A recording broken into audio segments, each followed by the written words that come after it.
a wonderful time to reflect who our Lord and Savior is, and that is you. Thank you, Lord, for your love for us. Salamat, Panginoon, na gagamitin mo ako upang i-impart ang iyong salita at ipaalala sa amin ang incorruptible seed ng iyong salita na magbibigay ng kalakasan sa aming buhay. In Jesus' name, Amen. Okay, I will read to you Matthew 1:23. Behold, sabi, behold, the virgin shall conceive and bear a son, and they shall call his name Emmanuel, which means God with us. Sabi po that Christmas is often celebrated with lights and decorations. Paano kung brown out lagi, di ba? Pero may solar naman. Ayan. Kidding aside lang po 'yun, pero ang sabi nga dito sa Pilipinas maaga tayo nag-aano, nagpapasko. 'Pag sinabi ng bare months, 'di ba, ibig sabihin nun 'pag September na, ano na, 'pag ano, sa eve ng August 31 ano pa nga lang, 'di ba, sumisilip na yung mga singer, si Jose Marichan, Wene, gano'n na. Pero ibig sabihin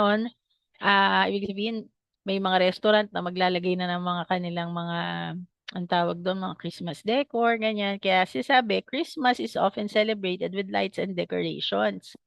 But, you know naman that the true miracle of the season is found in a quiet and humble reality. Yun po ang totoo nun. Kasi ang mundo maingay, gusto nila yung sa mga ilaw-ilaw, 'di ba? Yung mga celebration palagi. Pero it is really a time to celebrate because, if you know the true meaning, 'di ba? But the true miracle of the season is found in a quiet and humble reality that God bridged the gap and He did not send basta lang a representative. Hindi yun, 'di ba, 'pag minsan may kukuha sa yung magninang sa binyag. May proxy na lang, hindi siya nagpadala ng proxy, hindi siya nagpadala ng ano, hindi siya nagpadala ng pera, pera lang, 'di ba? Hindi lang pera, 'di ba? Hindi gano'n si God, eh. Alam naman natin na He is the God of provision, pero hindi lang 'yun ang pinadala niya.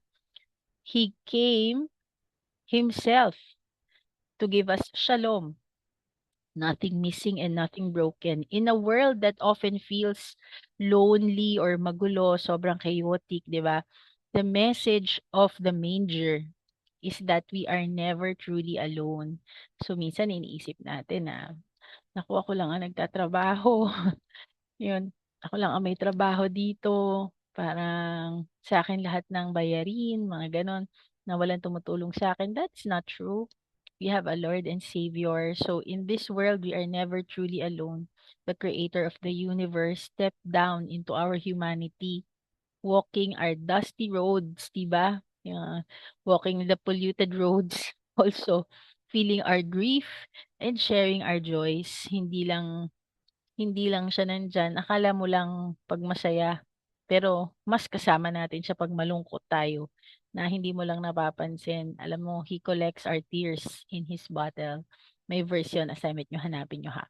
So this Christmas, may we find deep comfort not in just the festivities, sa mga reunion, sa mga kainan, o mag-ipon na ng spaghetti, but in the presence of Emmanuel, which means God with us.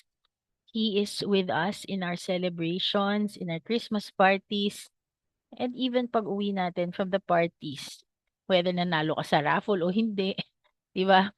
He is with you in your quiet moments even, 'di ba? Even sa mga empacho moments. Even dun sa time na hindi ka binigyan ng kapitbahay mo, tapos ang ulam niyo ay simple lang, He is always with us. So also, let us focus on the light, the hope and renewal, and finding hope when the world feels dark because God is with us. Sabi sa Isaiah 9 verse 2, the people walking in darkness have seen a great light. On those living in the land of deep darkness, a light has dawned. Sabi sa Isaiah 9:2. Napakaganda. Ang sabi niya kasi, hindi bago ang Lord, ang Daddy God, Sabi niya, mula sa dilim, nagkaroon ng liwanag. So, ganun ang testimony natin.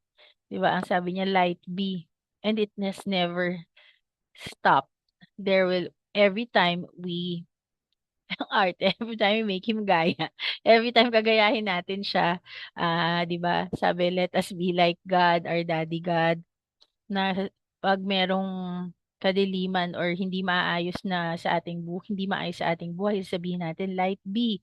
So ito pa yung isa sa mga verse, hindi lang yung sa Genesis na let there be light. Ang sabi niya, eto sa Isaiah 9:2, the people walking in darkness have seen a great light. And those living in the land of deep darkness, a light has dawned. So this is prophetic, but we have seen, 'di ba? And we have seen Jesus work in our lives. Though Jesus is at work always and he is still on the throne.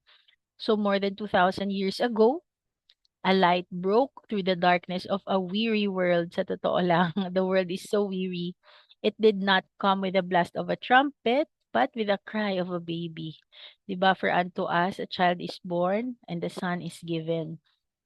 Jesus was given to us and he was born into the world. Sino ba sa atin bilang mga magulang ang ibibigay mo yung anak mo? Praise God, 'di na natin kailangan gawin 'yun, 'di ba? Hindi natin sila kailangan i-sacrifice. Bagkus sila pa nga ise-save natin sa bilang magulang, we are stewards, 'di ba, of them, na hindi natin sila ipu-push na gano'n. Pero kasi si Jesus has redeemed us from the curse of the law.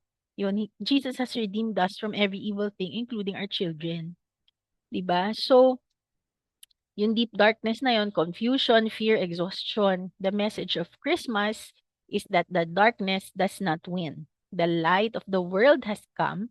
And sabi nga ni Apostle John, the light shines in the darkness and the darkness has not overcome it. The light shines in the darkness and the darkness has not overcome it. So, isa sa mga message ko po na may the hope of Christmas illuminate our hearts and our homes this season, reminding us that a new dawn is always possible. So, merong mga bagay na luma, tapon na natin.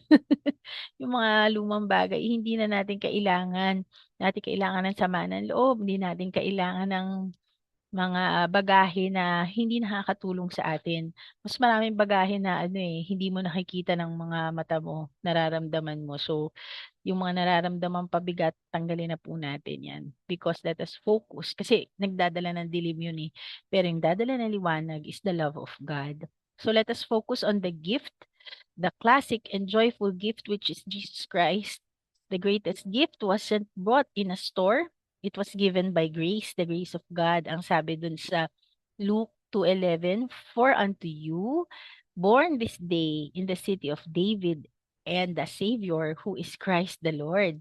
'Di ba? So the narrative of Christmas is the story of the greatest gift exchange in history. 'Di ba? Kaya may exchange gift na natin 'yun, celebrate natin yung exchange, the great exchange of Jesus Christ from darkness to light. Kinuha niya lahat ng dark. Celebrate ba 'yun? Pero talaga sa totoo bilang ama, ise-celebrate mo ba 'yun, 'di ba? Pero you know what? He has risen, 'di ba? Jesus has risen and all is well. Kaya the ba 'yun? The worst is over. Kaya we should celebrate. Kaya nagse-celebrate tayo. Ayun, we offered our brokenness and God offered His Son. In the midst of gift wrapping and gathering, let us pause po to remember the gift that changes everything. So, huwag na po natin kakalimutan yung name ni Jesus. Jesus came not just to be a historical figure po, but to be a savior to us all, to restore our relationship with God, and to bring us shalom, shalom peace. Kaya ang sasabihin ko po din sa inyo, may the good news of great joy and the angels na usang about it, but hark the herald angels sing, glory to the newborn King. Yan yun eh. Yun yung kinanta nila about I pray that the angels, yung mga kanta ng angels, fill your home with laughter and gratitude and peace this Christmas. Na kahit na gaano kasimple ang buhay, na the Prince of Peace is with us. Royalty, we are royalty, and our prince is the Prince of Peace. Ang sabi nga po sa Isaiah 9:6, For to us a child is born and a son is given, and his name shall be called Wonderful Counselor, Mighty God, Everlasting Father, Prince of Peace. Diba? So, he is love incarnate. Christmas is the proof that God loved the world enough to be part of it. Diba? Oh my goodness.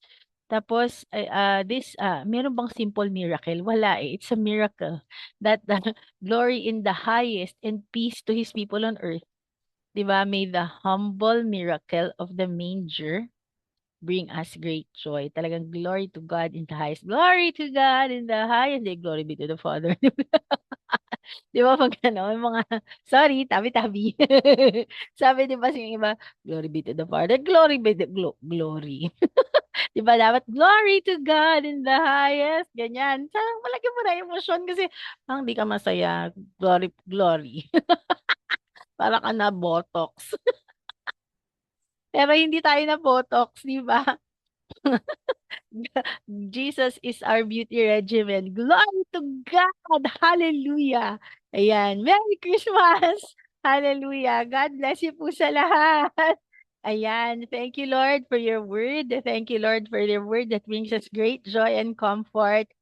Sa dami ng problema, Lord, tatawanan namin ito because you are on the throne and nothing shall by any means hurt us. We are covered by the blood of Jesus. No weapon formed against us shall prosper, and angels are charged over us. Thank you, Lord, in Jesus' name. Amen. Ay, oo nga pala. Let us pray for our pastors who are in a meeting right now. Thank you, Lord, that you perfect that which concerns them. Thank you, Lord, for pastors after your own heart who lead us with knowledge and understanding. And thank you, Lord, for everyone na maaaring hindi nakarating ngayong araw, sa replay na lang makaka-join sa atin. But we thank you, Lord, that you perfect that which concerns them as well. We speak shalom to everybody connected to Global House Community Church. And thank you, Lord, for Mama Tina and Sister Grace who are here with us today. Thank you, Father. In Jesus' name we pray. Amen. Back to you po, Sister Grace.